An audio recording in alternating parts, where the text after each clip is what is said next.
برحمتك يا أرحم الراحمين. حسبنا الله ونعم الوكيل ونعم المولى ونعم النصير. ربي يسر ولا تؤسر، ربي تمم بخير.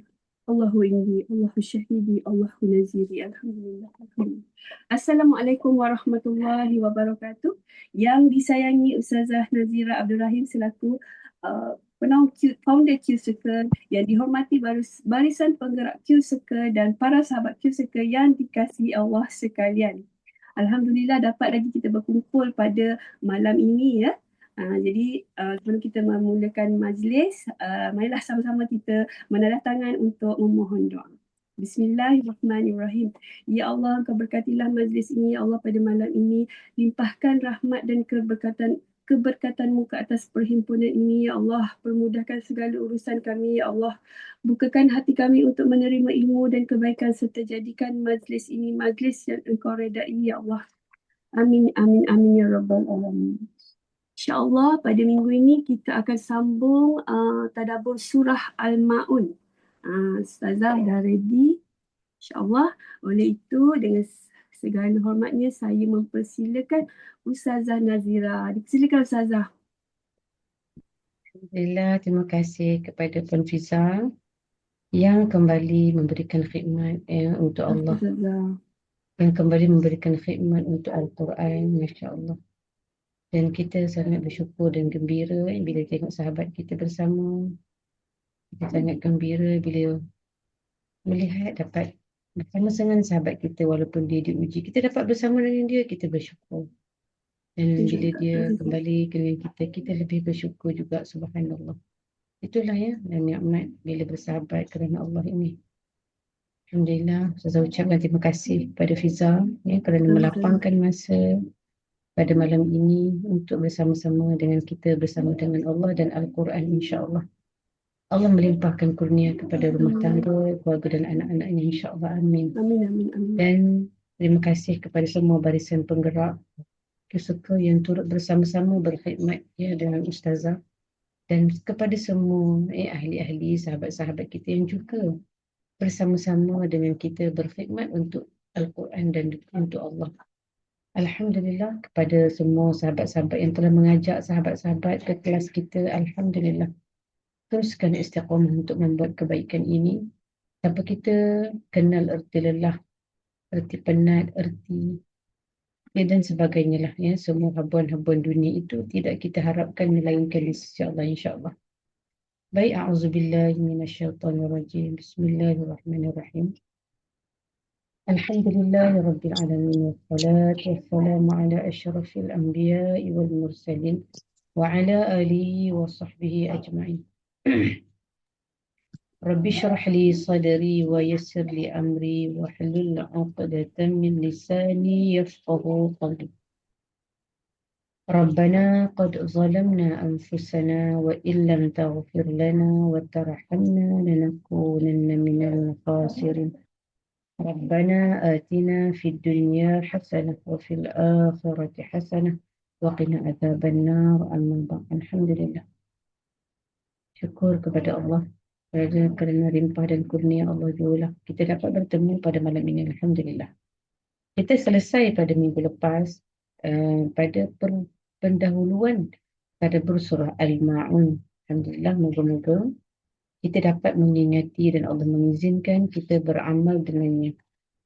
Apa khabar ibu-ibu pada malam ni?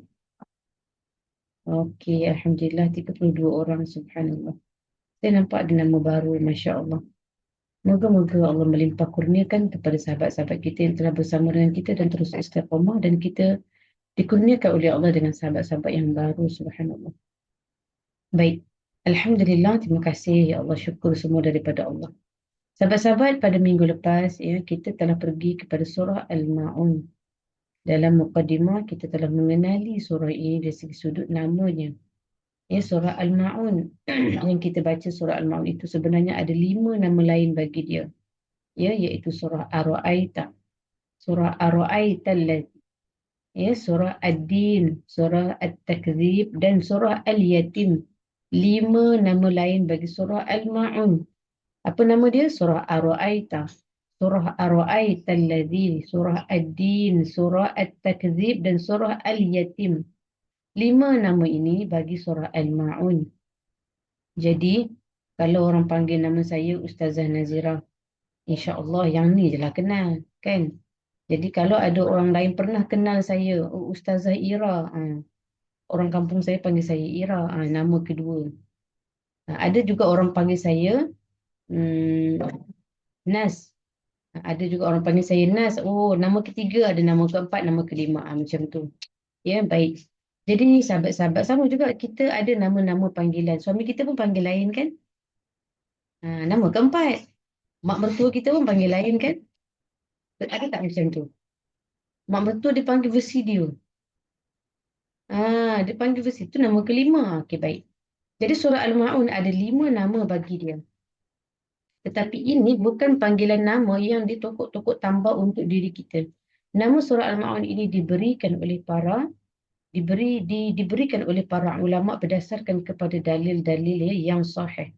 Jadi ingat surah Al-Ma'un ada 5 nama iaitu surah Ar-Ra'aita, surah Ar-Ra'aita Alladhi, surah Ad-Din, surah At-Takdzib dan surah Al-Yatim. 5 nama bagi surah Al-Ma'un. Dan kita terus pergi surah ini. Perlahan. Ya. Surah Al-Ma'un ini adalah surah Makkiyah. Dan ada pendapat sahabat mengatakan surah Madaniyah. Kerana turun surah itu teguran daripada Allah Subhanahu Wa Taala. Dan seterusnya, kita recap je sikit. Kita nak ingat supaya Allah mengizinkan kepada kita Al-Quran itu tersusun dalam otak kita ni, ya Allah. Ya, dan bersihlah hati kita, pemikiran kita ini dengan perkara-perkara yang lain, dan insya-Allah kita susunkan untuk otak kita dan moga Allah izinkan. Dan berapa ayat? Surah ini ada berapa ayat? Ada berapa ayat? Ada 6 ayat. Ada 6 ayat. Ada 25 perkataan dan 125 huruf. Okay, baik. Ada sedikit kesilapan pada slide minggu lepas ya. Saya minta maaf. Jadi diperbetulkan oleh sahabat kita, penggerak kita. Jadi kita ada 6 ayat, ada 25 perkataan dan 125 huruf. Jadi saya potong-potongkan betul-betul malam itu selepas habis tadabbur. Jadi Kak Nur bertanya, rupanya dalam slide hari itu ada kesilapan. 25 perkataan dan ada 125 huruf. Jadi cuba potong-potong sendiri. Ada 125 huruf alif, lam, mim macam tu. Itu huruf. Baik. InsyaAllah sahabat-sahabat pada malam ini kita nak pergi kepada bayan kalimah. Kenapa saya berhenti kepada objektif hari itu? Sebab saya memang nak kita pergi kepada hari kelas seterusnya untuk pergi pada bayan kalimah. Bila kita pergi kepada bayan kalimah itu, dia akan, kita dah, insyaAllah siapa dah mengikuti kelas tadabbur pusaka tu, dia dah faham dah. Bila pergi kepada bayan kalimah itu, kita akan menghayati kalimah yang ada di dalam surah itu, yang penting, yang menjadi akar bagi surah-surah itu tersebut. Baik, bersedia ya semua? Bersedia semua? Minta maaf, ada 7 ayat. Terima kasih Puan Sariza. Ada 7 ayat. Macam mana saya boleh sebut 6 ayat tadi? Nampak tadi ditulis ayat ke-6. Minta maaf. 7 ayat ya. Terima kasih Puan Sariza. Kita ada 7 ayat surah Al-Ma'un. Baik. Sekarang kita nak pergi kepada bayan kalimah. Bayan kalimah ini kita nak pergi kepada disebutkan oleh ulama tafsir di dalam kitab tafsir yang saya menjadi rujukan saya ini. Perkataan yang kita nak bayan dari segi yang pertama iaitu perkataan yukadzibu biddin. Baik sahabat-sahabat yang dirahmati Allah, tidak mendapat kemuliaan yang besar sekiranya kita tidak memulakan kelas tadabbur kita pada malam ini dengan membaca surah Al-Ma'un. Kita nak ambil pahala yang lebih. Baik, Ustazah mengajak siapa sahabat kita pada malam ini nak mengalunkan bacaan surah Al-Ma'un. Dipersilakan. Ada yang nak sedekahkan bacaannya. Silakan. Ada yang nak bacakan surah Al-Ma'un? Saya Ustazah Siapa tu? Zarina. Masya Allah. Ada A'udzu A'udzu billahi minasyaitonir rajim. Bismillahirrahmanirrahim. Ara'aita alladhi yukadzibu biddin, fadzalika alladhi yad'ul yatim ولا يحض على طعام المسكين فويل للمصلين الذين هم عن صلاتهم ساهون الذين هم يراءون ويمنعون الماعون صدق الله العظيم. Terima kasih Kak. Sama. Alhamdulillah, subhanallah. Saya kira kita bertuah Allah mengirimkan sahabat-sahabat kita yang baik-baik semuanya. Baik, ada 7 ayat surah Al-Ma'un. Kita telah baca bersama-sama tadi. Mari kita tengok kalam Allah ini untuk kita faham dan kita berdoa untuk kita menjadikan dia sebagai ittiba' cara kehidupan kita insyaAllah. Kita pergi kepada bayan kalimah yang pertama, yukadzibu biddin. Perkataan yukadzibu biddin di dalam surah ini pada ayat yang pertama. Bismillahirrahmanirrahim. Ara'aital ladzi yukadzibu biddin. Yukadzibu biddin. Perkataan itu kita tengok apa sebenarnya maksud bayan kalimah bagi perkataan ini. Ayat 1. Yukadzibu biddin bermaksud dusta. Yukadzibu itu bermaksud dusta. Ya, dusta dengan agama. Yukadzibu maksudnya dusta. Biddin dengan agama. Maksudnya dusta dengan agama. Apa maksud dusta dengan agama ini? Dipersilakan Wan untuk share slide. Baik. Next slide seterusnya. Terima kasih sahabat yang telah membaca tadi. Baik. Sahabat-sahabat, yukadzibu biddin bermaksud pendusta agama ataupun dusta dengan agama. Apa maksud dusta dengan agama yang dimaksudkan oleh Allah ini yang telah ditafsirkan oleh para ulama? Dusta dengan agama dikaitkan dengan 2 pendapat. Subhanallah. Ya. Kalau kita kata engkau ni berdusta lah, engkau ni pembohong lah, engkau ni cakap bohong lah. Jangan sampai kita digelar sebagai pendusta agama. Wa na'udzubillah. Apa maksud pendusta agama? Mari kita tengok. Dusta dengan agama dikaitkan dengan 2 pendapat. Ya, pendapat yang pertama, kaitannya dengan individu tertentu seperti Abu Sufyan. Pendapat pertama, maksud pendusta agama ini kaitannya dengan diri individu. Yang dikaitkan dengan Abu Sufyan. Abu Sufyan ini adalah kaum Quraisy pada ketika itu yang sangat kaya. Kaya betul dia. Abu Sufyan ini setiap minggu dia menyembelih 2 ekor binatang ternakan. Dia sembelih kambing. Dia setiap minggu. Tuan-tuan bayangkan kalau di zaman kita ni setiap minggu sembelih kambing. Makan kata keluarga dia. Kaya mana? Setiap minggu sembelih unta. Unta pada zaman Rasulullah, siapa memilikinya pada ketika itu? Subhanallah. Mereka terlalu kaya. Penilaian seekor unta merah, harga seekor unta merah, kalau kita nak beli hari ini, ya Allah, 14,000. Cuba tuan-tuan bayang. Bayangkan Abu Sufyan itu pada peristiwa ini dia sebenarnya orang yang kaya, ya Allah, setiap minggu sembelih 2 ekor binatang buat makan satu keluarga dia. Kita nak beli lembu, bukan kita lah, tak naklah cakap kita, takut kita ni kufur nikmat. Kita makan daging setiap hari pun boleh, tapi nak sembelih kambing tu je lah tak boleh. Maksud saya kan. Jadi dia sembelih kambing setiap minggu 2 ekor. Binatang ternakan. Jadi pada ketika itu datanglah seorang anak yatim yang meminta kepadanya daging. Tapi Abu Sufyan ni marah. Lepas tu mengherdik pula. Dan angkat tongkat nak pukul anak yatim tu. Kau pergi balik. Macam tu. Allahu Akbar. Sampai begitulah. Ya, okey. Pendapat pertama, dusta kepada agama ini disebutkan oleh para ulama ada 2 pendapat. Pendapat pertama, dusta kepada agama ini Allah tujukan kepada Abu Sufyan yang kaya raya, sembelih binatang 1 minggu 2 ekor, tapi datang anak yatim minta sikit je daging tu. Diherdiknya anak yatim itu, dimarahnya anak yatim tu sampai angkat tongkat lah nak pukul. Allahu Akbar.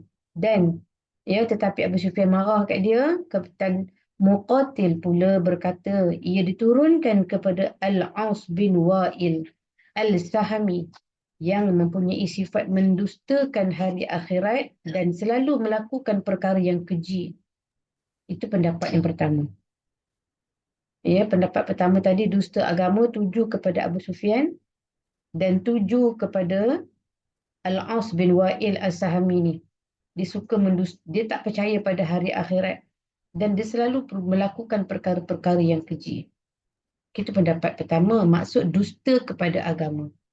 Maksudnya, dusta kepada agama ni orang yang tak percaya kepada hari akhirat, yang suka melakukan perbuatan-perbuatan tak baik, itulah orang yang mendustakan agama. Boleh faham ya? Baik. Pendapat kedua yang mengatakan bahawa apa maksud dusta kepada agama? Maksudnya ialah menyatakan ia umum kepada sesiapa yang mendustakan hari akhirat, kerana jika seseorang itu ingkar kewujudan hari kiamat, mereka akan lakukan semua perkara mengikut hawa nafsu. Masya Allah. Ini orang yang mengikut hawa nafsu.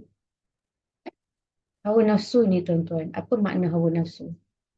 Hawa nafsu ni dia nakkan benda seronok, benda sedap, penghargaan, keseronokan, semua benda seronok dia nak. Dan penghargaan manusia, penghormatan, jawatan, semua itu hawa nafsu. Jadi pendapat kedua mengatakan bahawa dia umum teguran. Apa sahaja teguran kepada manusia yang ingkar kepada kewujudan hari kiamat dan mereka buat apa sahaja mengikut hawa nafsu sesuka hati dia je tanpa mengendahkan semua perintah Allah, itulah juga pendusta agama. Dengan maksud orang yang ingkar kepada hari akhirat adalah asal kepada kekufuran dan maksiat. Takutnya kita dengar, hari ini ada orang tak takut nak makan duit tabung haji pun. Tak takut nak buat perkara ingkar, nak buat perkara-perkara dosa, nak buat perkara-perkara yang dihukum oleh Allah, nak buat perkara-perkara yang selagi ada manusia boleh backup, tak apa, boleh. Tapi dia lupa bahawa yang menjadi segala kesaksian itu adalah Allah. Kita mungkin boleh lari dekat dunia ini, tapi kita tak boleh lari langsung walaupun 1 inci dekat. Tak payah tunggu akhirat tuan-tuan. Kita tak payah tunggu hari akhirat. Masuk kubur je. Masuk dalam kubur je dah cukup perit. Seksa. Nak tunggu hari akhirat tu, dah masuk kubur tu. Kematian dalam kubur tu, nak tunggu hari akhirat itu pun satu ketakutan dan cukup menakutkan dan menyakitkan. Balik kejap lagi orang tinggal kita dalam kubur tu, ya Allah. Dia tak tunggu dah. Takut sangat-sangat. Sejauh mana perasaan khauf, takut kita kepada Allah itu, kata ulama, sesiapa yang mempunyai perasaan takut kepada Allah itu adalah sifat muraqabah kepada Allah. Sifat yang dekat dengan Allah. Kalau tak ada sifat khauf, dia tak boleh muraqabah dengan Allah. Maka sesiapa yang ada sifat khauf dengan Allah, dia je yang boleh muraqabah dengan Allah. Dan orang yang ada sifat khauf, kata ulama juga, dia je yang boleh muhasabah diri dia. Orang ada sifat khauf je boleh muraqabah dengan Allah dan boleh muhasabah dengan diri. Dan kata ulama lagi pada penutup perkataan ini, orang yang ada sifat khauf juga hanya boleh melawan hawa nafsu dia. Masya Allah. Dan cerita pasal muhasabah. Saya tak ingat saya baca tadabbur surah apa. Baru-baru ini menceritakan tentang muhasabah. Muhasabah ini pula ada 2 keadaan. Muhasabah sebelum kita buat sesuatu, muhasabah selepas kita buat sesuatu. Sebelum kita nak buat sesuatu, kita fikir, kita muhasabah, ya Allah, benda ni baik ke tak baik, takut tak? Kita takut tak kepada Allah? Kata ulama, kalau kita boleh muhasabah sebelum kita buat sesuatu pilihan perbuatan yang kita buat, nak buat satu benda tu, kita boleh muhasabah kerana Allah lah kita tinggalkan satu benda, ataupun kita buat sesuatu benda kerana Allah juga, Masya Allah. Kita sampai kepada darjat ni muhasabah. Sebab apa kuncinya tadi? Sebab khauf, takut kepada Allah. Masya Allah. Jadi, kesudahannya adalah kita kita takut jadi pendusta kepada agama ni. Sebab itu, sahabat-sahabat yang dirahmati Allah. Kalau berasa kita tak ada ilmu agama yang kuat, tak ada pegangan agama yang kuat, jauhkanlah diri kita daripada mencari kedudukan dan nama. Kita mudah sangat tergelincir. Dan bila sebut pasal kegelinciran ni, saya teringat lagi satu kata-kata hikam ulama mengatakan bahawa kegembiraan di dalam kita melakukan ibadah, kata ulama, akan membawa kepada kegelinciran yang cepat. Contoh, kita belajar tadabbur ni nak seronok aja. Jangan. Asal benda tak ada seronok di hati kita, kita tak nak pergi tadabbur. Nampak tak? Zas kena dekat hati saya bila saya baca. Saya suka membaca, ibu-ibu. Sebelum tidur, jadikanlah amalan kita membaca. Ini antara amalan saya. Sebelum daripada mula kahwin sampai sekarang. Antara hobi saya sebelum tidur, mesti baca Quran. Yalah, baca Quran tu kita cuba istiqamah. Tapi membaca ni membaca. Bukan membaca komik Bukan membaca novel-novel tulisan-tulisan manusia kena jauhi. Baca kitab-kitab, kitab-kitab ulama, kitab-kitab yang boleh membawa kita kepada agama. Sebelum tidur tu mesti jadikan hobi, amalan untuk sebelum tidur, mesti saya membaca. Sampai hari ini, maka Allah izinkan untuk menjadi istiqamah. Baik. Sebab itulah, kalau kita melakukan sesuatu amal, join contoh, ini peringatan untuk saya. Join satu program, satu NGO ke, satu kumpulan ke, kalau tak dapat keseronokan dalam diri kita, maka kita akan cepat putus asa. Itu bahaya. Sebab itu ulama menyebutkan, dalam satu hikam menyebutkan bahawa kegembiraan dalam melakukan ketaatan adalah menyebabkan kita akan gelincir dengan lebih cepat. Sebab itu para ulama yang lebih suka kepada kesedihan. Dia lebih suka kalau dia buat baik, tapi tiba-tiba Allah uji dia dengan kesedihan. Tak apa, kata ulama. Itu lebih yang aku suka daripada Allah bagi aku kegembiraan. Akan menyebabkan aku cepat gelincir. Aku cepat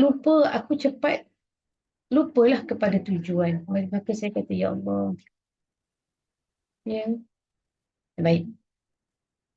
Jadi, sahabat-sahabat, dia kata apa? Maksud yang kedua pendusta agama itu adalah di mana mereka, sesiapa yang mendustakan hari akhirat kerana seseorang itu ingkar kepada kewujudan hari kiamat, mereka akan lakukan semua perkara mengikut hawa nafsu. Ingat tadi ilmu yang saya bagi. Hawa nafsu ini susah untuk ditundukkan. Masya Allah. Di antaranya kena dari belajar agama, kena ada sifat khauf. Baik. Seterusnya, maka kita pergi kepada tadabbur kalimah yang seterusnya, iaitu kalimah fawailun.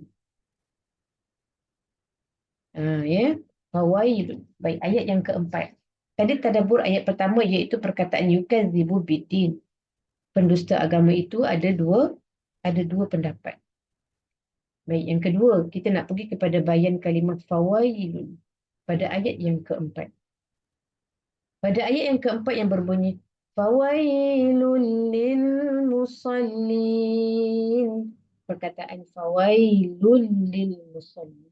Perkataan fawailun. Apa maksudnya? Terjemahan ulama menyebutkan kepada kita.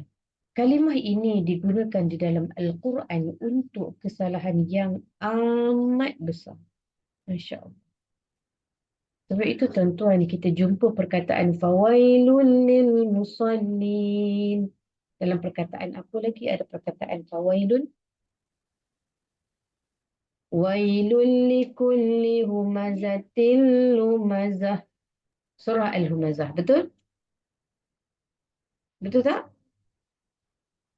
Wailun likulli humazatil lumazah. Lagi kita jumpa surah Al-Ma'un. Fawailun lil musallin. Kita jumpa perkataan wailun. Maksudnya, kalimah ini digunakan di dalam Al-Quran untuk kesalahan yang amat besar. Dengan maksud kecelakaan yang besar. Allahu Akbar. Seperti kecelakaan bagi orang yang menipu dalam timbangan dan sukatan. Sebab itu, bagi orang-orang yang berniaga, orang-orang yang berniaga, kalau menipu dalam sukatan dan timbangan perniagaan kita itu, bukan kecil-kecil celaka yang Allah bagi dekat kita. Allahu Akbar, saya cukup takut. Ini perkara-perkara ini. Saya selalu pesan dekat staf saya, pastikan bayaran-bayaran ibu bapa kerja-kerja kita ni jangan ambil lebih-lebih daripada orang. Biar kita bagi lebih tak apa. Kita selalu berdoa kepada Allah agar Allah bagi dekat kita rezeki yang halal dan tayyibah. Anak-anak kita semua supaya tumbuh daripada pemakanan itulah sifat-sifat soleh dalam diri kita ni. Di antara soleh-solehnya seseorang manusia itu adalah daripada rezekinya. Baik. Dan di antara kesalahan yang amat besar dengan maksud kecelakaan besar ini, seperti kecelakaan bagi orang yang menipu dalam timbangan dan sukatan. Kecelakaan besar bagi orang yang menulis kitab Taurat dengan tangan mereka dengan mengubah kalam Allah. Ya, ini kitab Taurat yang ada hari ini langsung tidak suci dan tidak asli lagi dah. Semua telah diubah oleh mereka-mereka yang mengubah untuk kepentingan diri mereka sendiri. Sebab itulah kita jangan gunakan Al-Quran untuk kepentingan kita sendiri sama macam kaum Yahudi ni. Walaupun kita tak mampu nak mengubah dengan tangan kita ni tulis Quran baru, tulisan baru, tak mengubah. Tapi dengan lidah kita ini menggunakan ayat Al-Quran untuk backup kita dan sebagainya. Sama tak dengan mereka? Na'udzubillah. Baik. Kecelakaan besar bagi yang menulis kitab Taurat dengan tangan mereka mengubah kalam Allah. Dan kecelakaan besar bagi pencaci dan pengeji. Allahu Akbar. Allah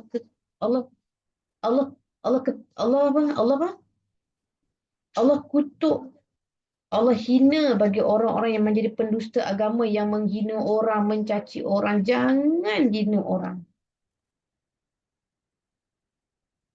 Jangan hina orang. Anak-anak kita, walaupun sekecil-kecil hinaan dia gemuk lah. Jangan cakap orang gemuk. Jangan ajar walaupun perkataan daripada sekecil-kecil hinaan pada anak-anak kita ni. Jangan. Walaupun kita kata, alah, bukan niat apa pun kata dia gemuk. Memang. Tuan-tuan yang dirahmati Allah. Nabi pernah menegur isterinya yang berkata dengan satu perkataan je gemuk.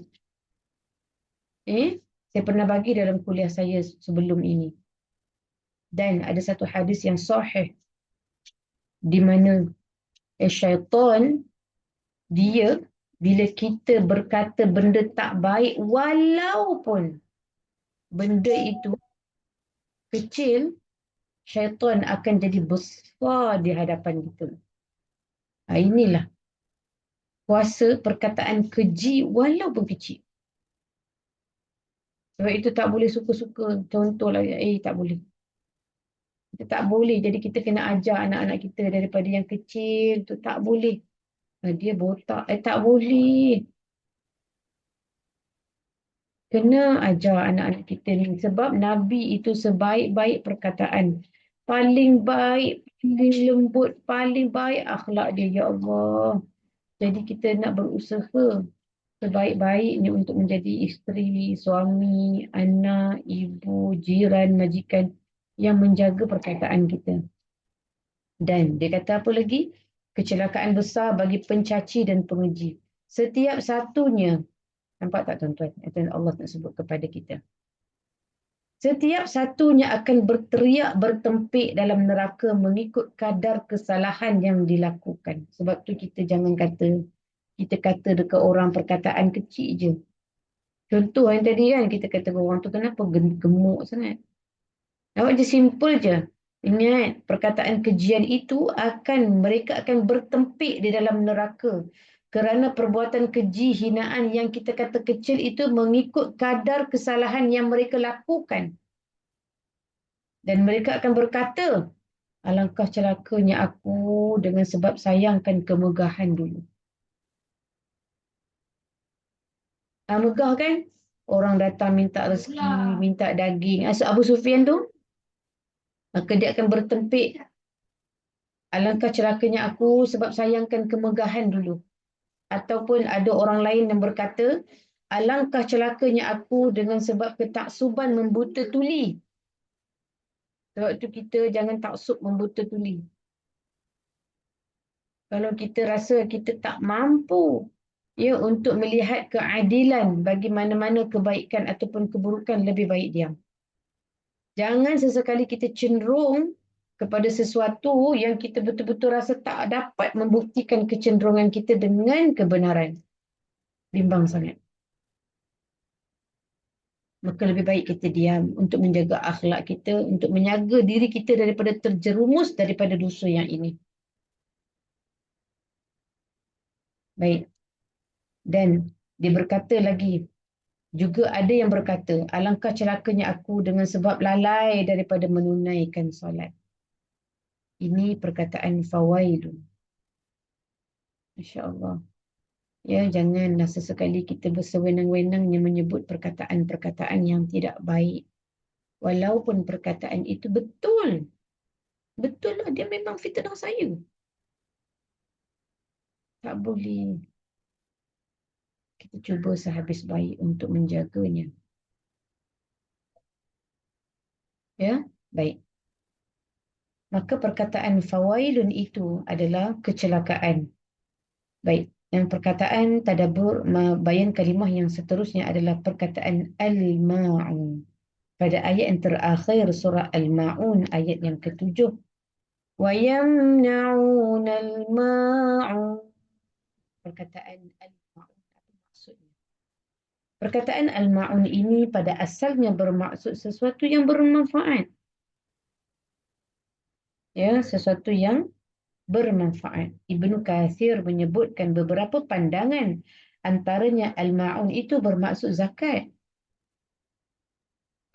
Ya, bermaksud zakat. Dan Ikrimah berkata, maksud al-ma'un itu adalah asas al-ma'un ialah zakat harta. Dan Ibnu Katsir merumuskan bahawa al-ma'un ialah segala bentuk bantuan. Maksudnya sedekah kita, bantuan kita, pemberian kita. Apa je yang berbentuk pemberian, itu termasuklah al-ma'un. Sama ada harta ataupun apa je benda yang bermanfaat. Dia termasuk masa kita. Yang kita sedekahkan dalam untuk tadabbur. Yang kita sedekahkan suara kita, masa kita, bakat kita, poster kita, ya, kebolehan kita. Semuanya yang kita sedekahkan itu termasuk dalam al-ma'un. Masya Allah. Jadi, moga-moga kita tergolong dalam kalangan orang-orang yang berusaha untuk mencari kemuliaan daripada Allah, terkeluar daripada yukadzibu biddin ini. InsyaAllah.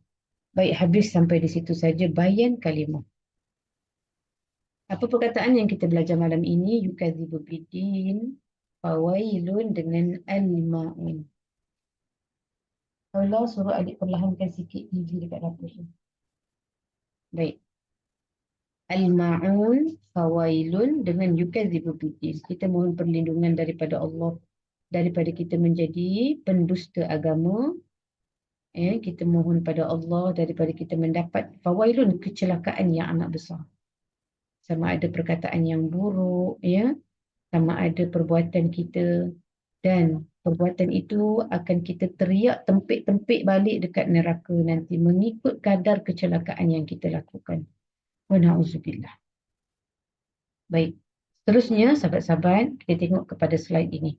Yukadzibu bidin. Bermaksud, dah bergerak pula slide ini. Slide tadi. Yukadzibu bidin itu adalah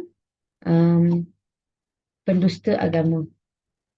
Ya, okey. Fawailun itu adalah kecelakaan yang besar. Baik. Al-ma'un itu adalah apa saja pemberian. Itu semua termasuk dalam Al-Ma'un, kata Ibnu Katsir. Baik, kita pergi kepada bayan isu pada slide yang seterusnya. Baik. Sahabat-sahabat, ibu-ibu yang dirahmati Allah Subhanahu wa taala. Bayan isu ini bermaksudnya kita nak mendepani kehidupan kita ini dengan menjadikan surah Al-Ma'un ini sebagai ittiba', sebagai cara hidup kita untuk mendepani isu-isu kehidupan kita. Baik. Dalam ayat 4 surah Al-Ma'un, ya, ada satu hadis yang telah diriwayatkan daripada Ibnu Abbas radhiyallahu anhu yang telah berbunyi fawailun an Ibnu Abbas fi qawlihi fawailun lil musallin alladhina hum an salatihim sahun fahumul munafiquna kanu yura'una an-nasa bi salatihim idza hadaru wa yatrakunaha idza ghabu wa yamna'unahumul 'adiyah bughdan lahum wa huwal ma'un. Masya Allah. Apa maksud hadis ini? Maksudnya, daripada Ibnu Abbas radhiyallahu anhuma telah berkata firman Allah Subhanahu wa taala. Ibnu Abbas telah meriwayatkan hadis ini bahawanya fawailul lil musallin alladzina hum an salatihim, pada ayat yang keempat dan kelima itu beliau berkata mereka adalah ayat keempat kelima itu, kata Ibnu Abbas, dia mengatakan bahawa mereka adalah, dan Nabi menyebutkan bahawa, Ibnu Abbas meriwayatkan hadis bahawa Nabi menyebutkan bahawa ayat 4 dan kelima itu, mereka adalah golongan munafik yang menunjuk-nunjuk ibadah solat mereka apabila orang-orang beriman hadir berdekatan dengan mereka. Ini sifat orang munafik. Hadis yang sahih yang diriwayatkan daripada Ibnu Abbas telah menceritakan kepada kita sifat orang-orang munafik dalam surah Al-Ma'un ayat 4 dengan ayat kelima. Dia kata apa? Orang munafik ni, dia suka menunjuk-nunjuk ibadah solat dia dekat orang-orang beriman yang hadir dekat dengan mereka. Ini ciri pertama orang munafik dalam surah Al-Ma'un. Ciri kedua orang-orang munafik dalam surah Al-Ma'un ialah golongan ini meninggalkan solat di saat orang beriman tak ada di sisi mereka. Dengan erti kata lain, bila orang tak ada, orang tak nampak, dia tak solat. Bila orang tengok, dia solat. Pergi masjid atau ramai-ramai orang, dia rajin solat. Dia berasa seronok. Dia berasa seronok nak solat. Dia buat solat sunat ba'diyah. Dia buat solat sunat qabliyah. Dia buat solat sunat tahajud, kuat dia bangun. Tapi bila masa dia balik rumah, tak ada orang, dia tak buat. Bahaya. Kita muhasabah diri kita. Ada tak sifat tu dalam diri kita? Wa na'udzubillah. Ini sifat orang munafik yang kedua di dalam surah Al-Ma'un daripada hadis yang sahih riwayat Ibnu Abbas. Sifat orang munafik yang ketiga di dalam surah Al-Ma'un, mereka menghalang sebarang pinjaman kepada orang-orang yang beriman kerana kebencian mereka. Orang munafik ni orang Islam tak? Orang munafik ni orang Islam tak? Ke orang kafir? Cuba jawab, buka mic ataupun komen. Islam. Orang munafik ni orang Islam tak atau orang kafir? Islam. Islam atas nama. Ya, orang munafik ini, baik, ada yang jawab dekat TikTok. Orang munafik ni confirm Islam. Tak payah cerita orang kafir tu tak termasuk. Orang munafik ini semua orang Islam yang makan dengan kita, bercakap dengan kita, main dengan kita, tidur. Kan? Boleh jadi kadang-kadang tidur dengan kita, sembang dengan kita, baik rapat sangat dengan kita. Sebab itu berhati-hati. Ya, orang munafik ini, Allahu Akbar, dia orang Islam, dia mengucap, dia solat, dia baca Quran sama dengan kita. Ya, wa na'udzubillah. Boleh jadi kita lah yang bercakap pada malam ini. Sebab itu di antara ciri-ciri kita belajar ni pun, kita nak buang sifat munafik ada dalam diri kita ni. Kita tak nak cerita pasal orang lain, kita cerita pasal diri kita. Ni boleh jadi kita rajin tadabbur ni pun. Esok sekejap lagi baca Quran tak baca. Wa na'udzubillah. Sahabat-sahabat, kita berusaha pastikan kita rajin baca Quran dalam rumah berbanding baca Al-Quran di hadapan video ataupun di dalam TikTok dan sebagainya. Sedekah rajin tak kalau tak ada orang? Buat baik rajin tak kalau tak ada orang puji? Buat baik tak dengan staff kalau staff tak puji kita? Buat baik tak dengan jiran kalau jiran tak balas balik bagi kuih? Bagi kuih jiran tak pernah-pernah pun balas. Baik. Masya Allah. Ini semua ya ciri-ciri munafik yang disebutkan di dalam surah Al-Ma'un daripada hadis yang sahih diriwayatkan daripada Ibnu Abbas. Dan mereka melarang orang bagi pinjam duit dekat orang beriman. Aku nak tanya pendapat engkau lah. Ada kawan yang minta pinjam duit. Payahlah. Kan? Ya betul. Memberi nasihat untuk tidak memberi pinjam kepada orang lain itu pun, yelah, takkanlah tiba-tiba esok ada kawan tanya pendapat nak bagi pinjam, kita tiba-tiba kita kata, ni kau ni dah munafik pula, astagfirullahalazim. Takutlah pula kita kan, bukan begitu. Bukan begitu. Tengoklah. Tengoklah pada keadaan. Kalau orang tu yang meminta bantuan kita itu memang susah, bagilah bantuan. Kerana siapa? Kerana siapa kita nak bagi bantuan tu?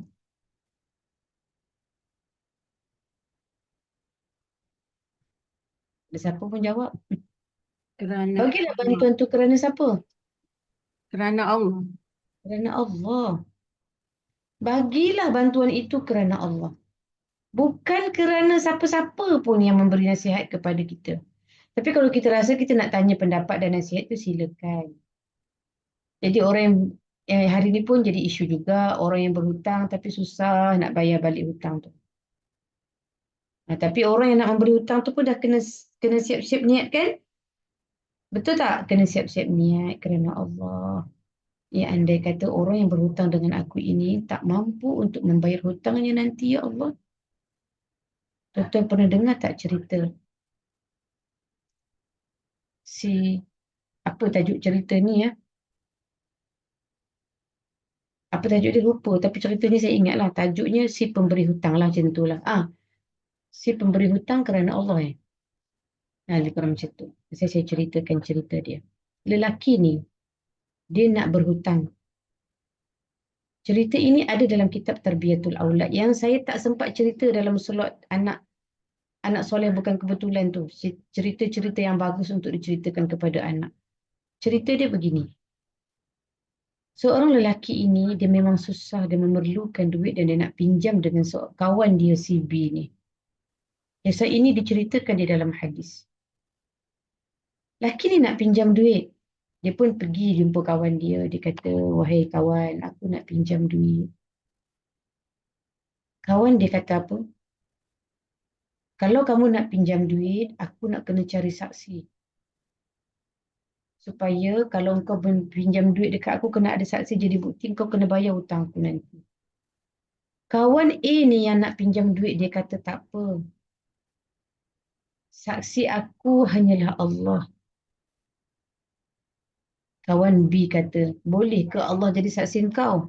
Boleh aku percaya? Dia kata boleh. Baik, dia kata baik. Sekarang kalau engkau nak berhutang dengan aku, yang menjadi saksinya adalah Allah. Bila engkau nak bayar? Perlahan sikit anak. Bila engkau nak bayar, dia kata. Aku nak saksi juga. Engkau nak bayar bila? Cari tak ada orang yang boleh jadi saksi. Kemudian kawan A kata tak apa. Yang menjadi saksi aku untuk bayar hutang kamu bila adalah Allah juga. Dia kata, tak apa, kau nak bayar bila? Saksinya adalah Allah, kau nak bayar bila?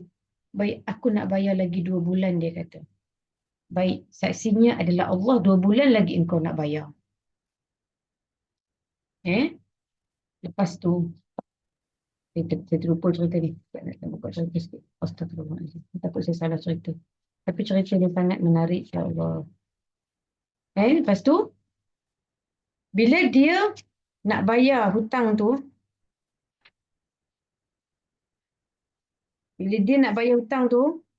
Allahu Akbar, Allahumma salli ala sayyidina Muhammad. Sekejap sahabat-sahabat. Saya terlupa lah.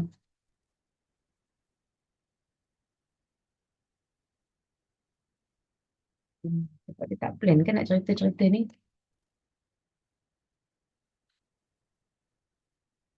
Tak apa, semoga Allah ingatkan saya. Bila dia nak bayar hutang tu, dah sampai tempoh dia. Dah sampai tempoh 2 bulan dah. Dia kata dia nak kena seberang lautan tu. Dia nak seberang lautan tu, dia nak naik kapal. Tapi kapal tak datang-datang, tuan-tuan. Sebab dia dah niat dia nak pergi seberang lautan tu, dia nak bayar hutang kawan dia. Besok ni aku kena sampai dekat seberang sana untuk bayar hutang aku. Maka dia kata, ya Allah, aku telah berjanji dengan kawanku, dengan saksi engkau yang menjadi saksi, ya Allah. Tak ada kapal untuk aku seberang ke lautan sebelah sana untuk aku bayar hutang kawan aku, ya Allah. Tolonglah aku, ya Allah. Maka Allah bagi dia idea. Dia ambil kayu. Dia potong kayu tu. Dia tukang kayu, tuan-tuan. Dia tukang kayu. Saya ingat. Dia tukang kayu. Dia ambil kayu. Dia buat macam tu lah. Macam kotak gitu. Dia masukkan duit dia yang dia nak bayar hutang dekat kawan dia tu dalam kayu tu. Dia kata, ya Allah, engkau telah menjadi saksi. Aku berhutang dengan kawan aku ini. Dan engkau juga yang menjadi saksi untuk aku bayar hutang kawan aku ini. Dan aku tak mampu. Memang tak ada bot untuk dia pergi seberang sana, ya Allah. Kaulah bawa duit ini pergi supaya kawan aku ini dapat duit ni yang dia tunggu untuk aku bayar besok.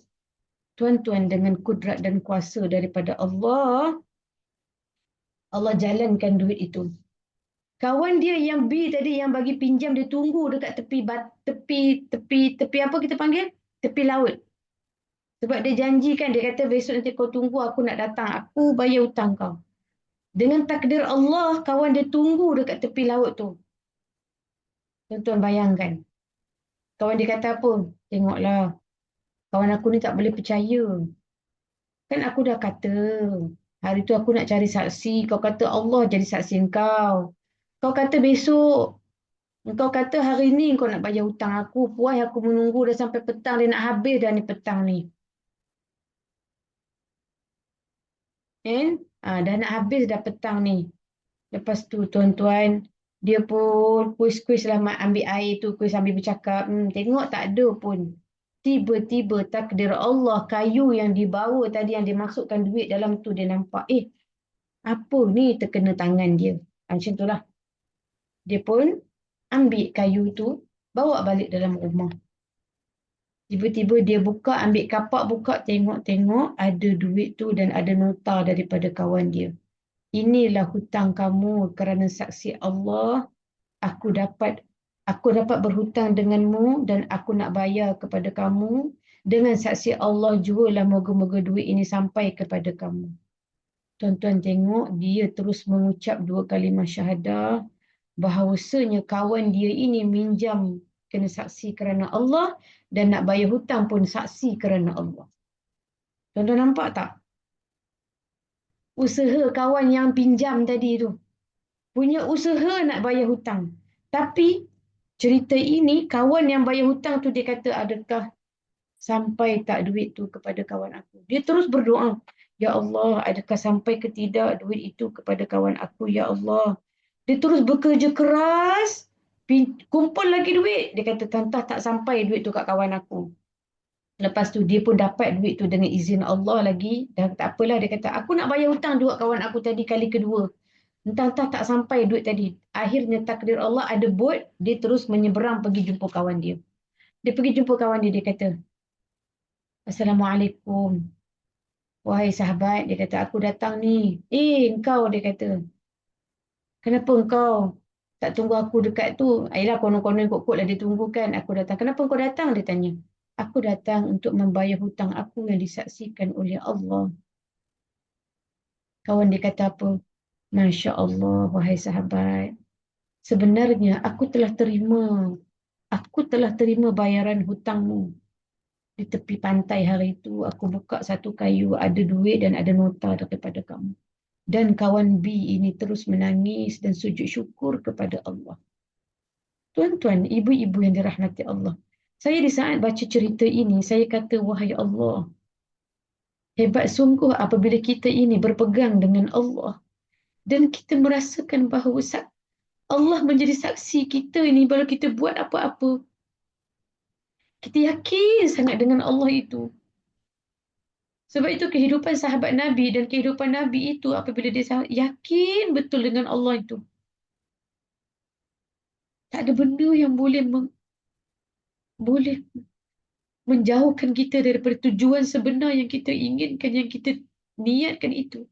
Melainkan Allah akan bawa. Tapi tak ada, kita tak sampai ke situ lagi lah. Nak cerita jauh lagi. Saya, bukan tuan-tuan. Ya, sebab itu kisah ni kena cerita dekat anak-anak. Pasak cerita ni dalam diri kita, cerita dekat anak-anak. Dan tujuan cerita ini untuk menjadikan kita bahawa kita sangat kena yakin dengan Allah. Tujuan cerita itu untuk menjadikan anak-anak kita kena sampai satu ketika dia rasa macam susah, kelam, ataupun kita nak jadikan dia sentiasa ingat bahawa pertolongan Allah itu sangat luar biasa. Baik. Itu ceritanya daripada kisah surah Al-Ma'un, bahawasanya kita nak menjadi hamba yang beriman, ya. Kita tak nak jadi hamba yang tak pegang kepada janji. Kita tak nak menjadi orang yang munafik. Kita jangan sesekali cuba untuk berhutanglah kalau boleh. Ini yang kita nak kena pegang. Lebih banyak bersedekah. Lebih banyak buat baik. Kalau rasa susah tu bukan fikir untuk berhutang. Kalau rasa susah tu pergi cari Allah. Selagi rasa kita tak ada sifat macam tadi tu, jangan pinjam. Boleh tak kita berhutang dengan sifat macam tadi? Kita berhutang, kita yakin kita nak bayar. Saksinya Allah, janji kita tu saksinya Allah. Itu yang kita nak pegang sebenarnya. Kalau orang tanya pasal hutang, tu yang jawapan saya. Baik, sampai di situ sajalah ya kelas kita pada malam ini. Moga-moga Allah memberikan rahmat dalam kehidupan kita, anak-anak kita, bahawa ibu untuk menjadi seorang ibu yang baik, percayalah, untuk mendekatkan diri kepada Allah itu adalah satu jalan yang paling baik adalah Al-Quran. Ya, carilah ya orang-orang yang guru-guru yang baik, circle-circle yang baik untuk kita belajar agama supaya kita lebih dekat dengan Allah dengan cara yang betul dan cara yang baik, agar kita tidak menilai kehidupan ini dengan mata kita susah sangat. Ya, baik. Jadi insya-Allah saya mohon maaf dalam perkongsian saya pada malam ini. Jika ada kekurangan, ya, jika ada kelemahan, moga-moga Allah mengampunkan saya. Allah menerima amal kita pada malam ini insya-Allah. Allah menjadikan anak-anak zuriat keturunan kita orang-orang yang soleh. Amin. Amin ya rabbal alamin. Saya serahkan kembali kepada moderator kita pada malam ini. Terima kasih Ustazah atas perkongsian surah Al-Ma'un. Okay, kita buka kepada Q&A. Sekiranya perempuan ada soalan yang ingin diutarakan kepada Ustazah, boleh tak di ruang komen ataupun boleh buka mikrofon. Fiza, Kak Fiza nak tanya. Bukan nak tanya, nak cakap. Silakan. Silakan Kak. Assalamualaikum Ustazah dan semua sahabat yang Allah sayang semua. Baik. Sebenarnya kan Ustazah, masa saya cerita permulaan cerita yang peminjam tadi tu, saya terfikir, macam pernah dengar lagu cerita ni. Habis tu Subhanallah. saya pergi ambil buku ni. Satu buku ni. Nampak tak? Cerita benar dari Masya Rasulullah. Oh, Masya Itu Allah. adalah salah satu cerita benar daripada Rasulullah Ustazah. Masya Dan Allah. kebetulan buku ni bukan dijual, bukan dibeli. Buku ni adalah ustaz yang saya talaki mengaji tiap-tiap minggu. Dia minta saya tolong edit dan buat kopi dan dia sedekahkan. Ini bukan ada jualan. Ini Masya tidak Allah. untuk dijual. Dia cerita dalam ni, cerita Nabi ada dalam 20 story Ustazah. Cerita-cerita Masya teladan yang Allah. Nabi cerita Subhanallah. sendiri daripada hadis-hadis. Saya kira macam tu lah. Ya, Jadi, ya. ya Allah Ustazah, betul Ustazah. Keyakinan bahawa Allah tu, apa, bila kita letak satu keyakinan pada Allah kan, semua benda jadi. Jadi kan Ustazah kan? Ya, betul. Contohnya macam dia orang tawakal, yang meminjam pun tawakal dengan Allah, yang pemberi pinjam tu pun dia Tawakal pada Allah. Tawakal. ya. Jadi tawakal tu, saya nampak benda ni tawakal lah Ustazah. Betul tak Ustazah? Betul, betul. Ya, tawakal kepada Allah dan kita tawakal pada Allah itu berdasarkan kepada permulaan niat kita yang betul kerana Allah tadi itulah. Ya, Masya Allah. Ada yang tanya mana nak beli buku tu. Tak ada jual dia. Kalau nak dapatkan Daripada cerita Ustaz tu juga, Muhammad Lokman Hakim. ah, Ustaz. dalam buku cerita tadi tu pun tuan-tuan boleh ada dalam kitab Tarbiyatul Aulad. Aniha. Tarbiyat Allah. Saya buka kitab Tarbiyatul Aulad tu baca. Masuklah kelas-kelas ustazah. Yang juga insya-Allah.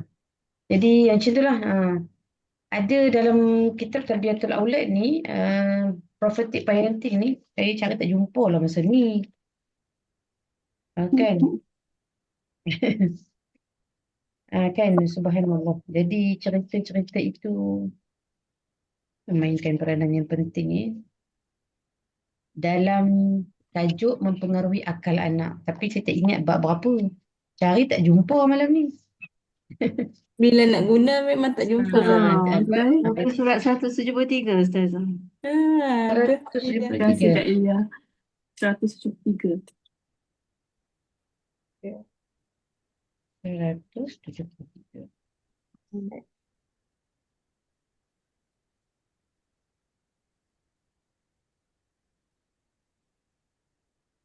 Hmm. Ini kitab Tarbiyatul Aulad kan? Ya. Sikit. Oh, prophetic parenting. Ah, Jauh. Prophetic parenting. 100 berapa? 173. Alhamdulillah. Ya, subhanallah. Tolonglah beli buku ni. Prophetic Parenting. Pada muka surat 173, kisah si peminjam uang 1,000 dinar. Ya, tapi saya minta maaf lah kalau cerita saya tadi tu dia ada kurang lebih dia kan. Jadi cerita dia begitu, subhanallah. Baik. Okey, ibu-ibu yang dirahmati Allah. Ada lagi? Ada yang nak Terima tanya? kasih Ada lagi?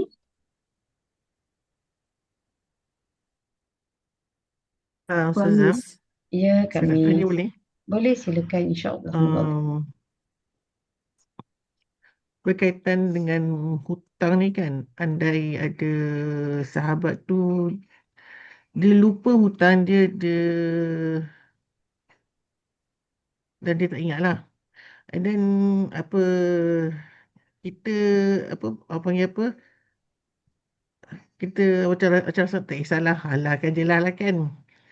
Adakah kita patut beritahu dia yang kita halalkan semua ni tak perlu bayar ke apa? Takut dia apa dalam apa? Orang panggil apa? tak Mungkin ingat. mungkin kita dah kita dah halalkan lah kan, tapi mungkin pada dia masih hutang, tapi dia Dia lupa masih hutang ingat. itu.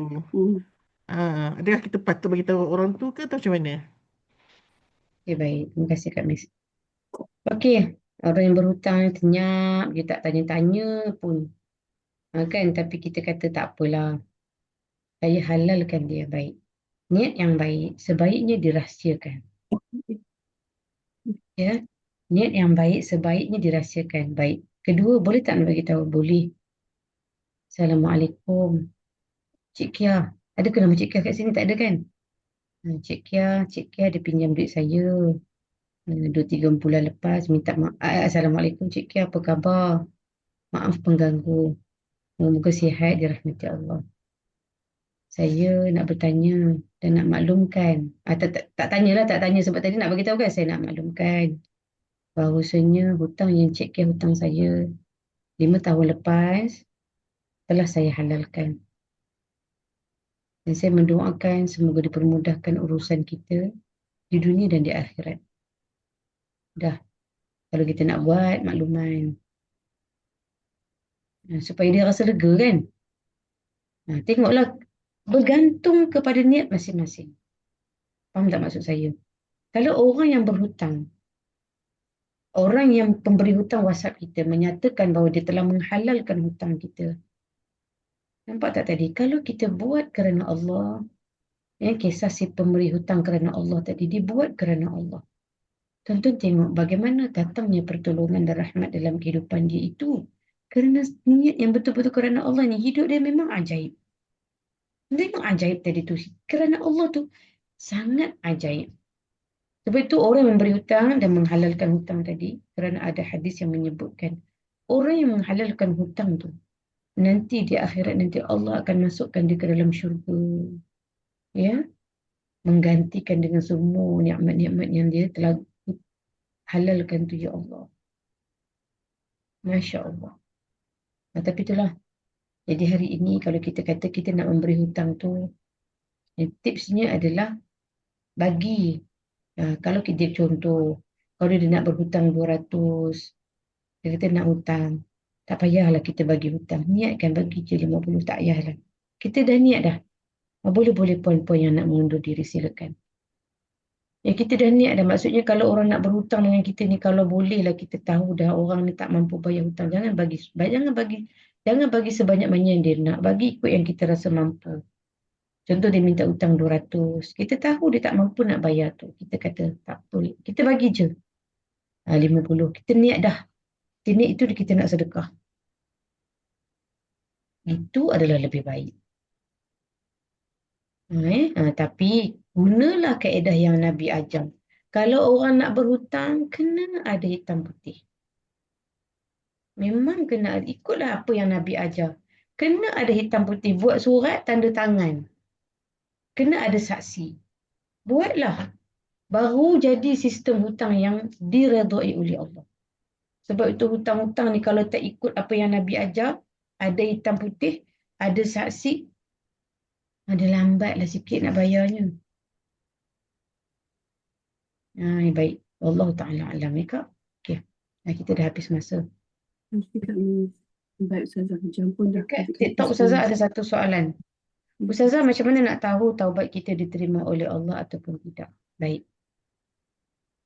Antara disebutkan oleh Nabi dan dalam beberapa hadis, antara taubat yang diterima oleh Allah, ciri-ciri dia yang pertama, jiwa menjadi tenang. Jiwa menjadi tenang. Yang pertama. Yang kedua, berlaku perubahan pada diri kita ataupun pada diri orang tu, dia berubah semakin dekat dengan Allah. Perkataannya telah berubah. Dulu suka menghina orang, lepas tu jadi baik. Itu taubat yang diterima oleh Allah. Kemudian yang ketiga, kita berjumpa dengan dia, kita menjadi tenang. Itu ciri-ciri, contohlah ada orang hina-hina lah orang tu. Tapi Masya Allah. Sebab tu kita jangan hina orang yang melakukan dosa. Walaupun sebesar gunung orang tu melakukan dosa. Bahaya sangat-sangat. Sebab kita ni tak tahu. Ada juga kisah dalam kitab Tarbiyatul Aulad Tina, kisah Kifli. Kifli ni dia suka buat zina. Hari-hari dia zina. Kena dengan tajuk kita malam ni. Hari-hari dia zina pada satu hari. Ini saya buat dalam live saya. pada suatu hari, boleh ke saya cerita ni? Boleh. Okey, siapa yang nak tunggu boleh tunggu, siapa yang nak keluar boleh keluar. Pada suatu hari ditakdirkan Allah seorang wanita yang baik, suci dan solehah. Dia sangat memerlukan duit. Dia tahu cerita Kifli ni, serah diri, tubuh dekat dia, dia bagi duit. Maka dia pergi. Perempuan ni pun baik. Kifli ni pula sejahat-jahat manusia. Setiap hari dia berzina dan perempuan datang untuk menyerahkan diri kepada dia, untuk melacurkan diri pada dia. Dan dia memang kaya. Satu malam perempuan ni sangat, hadis yang sahih. Perempuan ni pergi menyerahkan diri. Dan bila datang Kifli tu dekat dengan dia menangis terisak-isak. Kifli tanya, kenapa engkau menangis? Wanita ini berkata, aku takut kepada Allah. Aku takut kepada Allah. Tuan-tuan tengok perkataan takut kepada Allah. Kifli tanya dia, kalau kau buat perkara ini kerana takut kepada Allah, pergilah engkau. Ambil duit ni. Aku lepaskan engkau. Kenapa engkau buat perbuatan ini? Dia kata, aku tak pernah buat dosa. Aku sangat terdesak. Silakan siapa yang nak undur diri. Aku terdesak. Dia bagi tahu lah, terdesak dia. Dia perlukan duit sangat-sangat. Dan Kifli kata, demi Allah, kerana engkau pada malam ini aku lepaskan engkau, ambil duit ni. Dan demi Allah pada malam ini aku tinggalkan dosa ini kerana Allah. Dan takdir Allah pada malam itu Kifli itu mati, meninggal. Ya? Dan takdir Allah tertulis di depan pintu rumah Kifli itu. Dia masuk syurga kerana taubatnya. Siapa yang tulis tu? Allah. Dengan kuasa Allah apa-apa saja boleh berlaku. Ya, sebab itu kita tanam dalam diri kita takut kepada Allah. Takut kepada Allah. Ya, dalam apa jua keadaan itu. Moga-moga Allah memberikan kepada kita husnul khatimah insya-Allah, dan anak-anak kita, zuriat keturunan kita diberikan oleh Allah sifat khauf dalam diri mereka insya-Allah. Wallahu taala alam. Astaghfirullahalazim. Aqulu qawli hadza astaghfirullahalazim. Assalamualaikum warahmatullahi taala wabarakatuh. Selesai kelas kita insya-Allah. Silakan pada Fiza. Terima kasih Ustazah, terima kasih atas perkongsian yang sangat bermakna untuk kita semua pada malam ini. Semoga kita dapat mengambil ibrah dari setiap apa yang Ustazah ajarkan. Terima kasih juga kepada sahabat-sahabat penggerak yang bertungkus lumus menjayakan program ini. Saya jemput pada sahabat-sahabat semua, jangan lupa follow kami punya page Quran Circle untuk kita sama-sama menyebarkan dakwah ini. Semoga Allah terima. Semoga Allah membalas segala kebaikan dengan ganjaran yang berlipat kali ganda. Jadi saya tutup majlis dengan doa penutup. Bismillahirrahmanirrahim. Ya Allah, jadikan segala ilmu yang kami perolehi daripada malam ini sebagai ilmu yang bermanfaat, yang dapat kami amalkan dalam kehidupan seharian kami. Bukakan hati kami untuk terus mencintai ilmu dan mendekatkan diri kepadamu, Ya Allah. Ya Allah, ampunkan dosa-dosa kami, Ya Allah. Dosa pasangan kami, Ya Allah. Dosa kedua ibu bapa kami, dosa kedua ibu bapa mertua kami, dosa anak-anak kami, dosa guru-guru kami, dan dosa seluruh kaum muslimin dan muslimat yang masih hidup atau telah pergi meninggalkan kami. Amin, amin, amin, ya rabbal alamin. Kita akhiri dengan tasbih kafarah dan surah Wal-As. Subhanakallahumma wa bihamdika asyhadu an la ilaha illa anta astaghfiruka wa atubu ilaik. Wal-As innal insana lafi khusrin amin ya rabbal alamin. Sehingga kita berjumpa lagi pada esok malam pukul 9.